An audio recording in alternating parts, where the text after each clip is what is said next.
First step is this. Remember that guitar stores are actually your stage.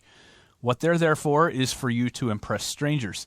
So feel free to go in, play whatever gear you can get your hands on without asking, play as loudly as you can for as long as you want, and of course don't ever buy anything.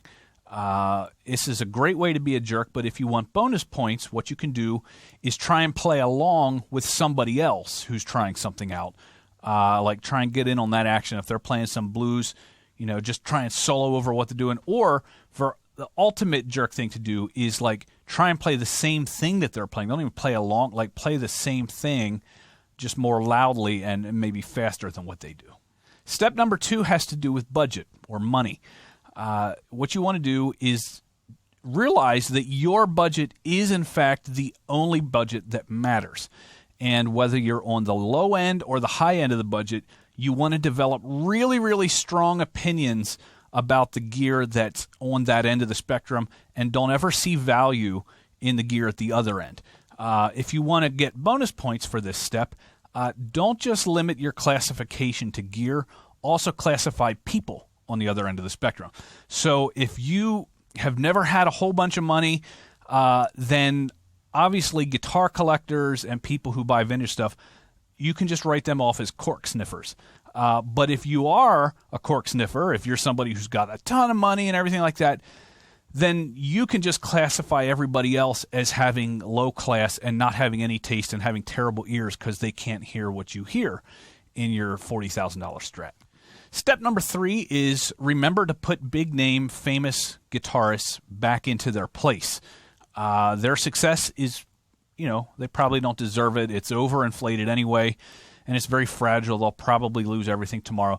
So take every chance that you get to remind them of that fact, but also to make fun of their stupid fans.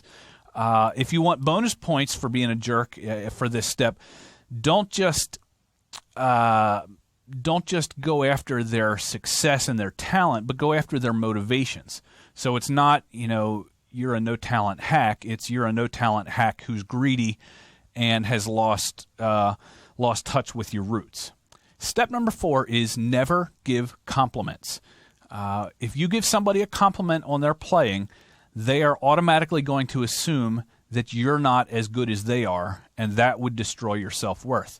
So what you want to do is you want to maintain that edge by never being impressed by what somebody does. Just kind of stay aloof and don't ever show any signs of being the least bit impressed. That way they'll always just assume that you're better than they are. But you can get bonus points by, if you do offer somebody a compliment, try and wrap it with some unsolicited criticism and feedback, even though they didn't ask for it. So say something like, that sounds awesome, considering how long you've been playing, and if you stick with it, you're really going to get there someday. So if you are going to give a compliment, just wrap it in some feedback that they didn't ask for. Step number 5 has to do with technique or technical skill. You want to cultivate a belief that your level of technique or the level of technique that you want, that is what's right. There's no middle ground. So if you're a shredder or you want to be a shredder, then shredders are the only guitar players that matter, and like folk, indie, acoustic guitar players are just no-talent hacks, and you probably can't even refer to them as guitar players. But if you're somebody who's into folk acoustic guitar, if you really want to be a jerk, then you will view shredders as soulless, robotic androids who don't even understand music. There's no middle ground here, so just pick one side and stick with that. The bonus points would be not only do you form opinions about people on the other side, but you want to automatically assume that even if they wanted to do what you can do, they couldn't even get there. Step number 6 is be competitive. Don't just leave competition for sports. Bring that into music. So everything that you do with guitar, just assume that people are competing with you. So if you're in a store, you want to play louder than everybody else. You want to play for longer. You just want to play until everybody else stops. If you're at any kind of a jam with other musicians, take the most solos, play the longest, turn your amp up even though they want people to turn down. And this is kind of a stretch, but if you actually can bring yourself to go to a workshop and listen to somebody teach, you can still be a jerk, by asking a ton of questions and just dominating the conversation, but also try and kind of subliminally or subconsciously let the instructor know that you could probably be teaching the seminar. Just kind of find ways to separate yourself from the people who actually need to be taught. The bonus points for this step are real kind of subversive. You want to ask people to jam who you know that you're better than, so that you can kind of, just dominate them. So you want to go out of your way to jam with people who you know you can embarrass. Step number 7 is always pick a winner. Actually, always declare a winner. It doesn't matter what you're talking about, gear, bands, guitar players. There's always one that is the greatest. And just assume that everybody understands that already. So whether it's one of those asinine Guitar World greatest solo of all time polls, or the endless social media questions about what's the best guitar ever made, just participate in all of those and then argue with people until they realize that the winner is in fact the winner. And then the bonus points is to don't base your selection of the winner on anything that can be measured. Step number 8 applies mainly to guitarists of the modern age who are watching things online. Step number 8 is assume that everything that you watch was made specifically for you.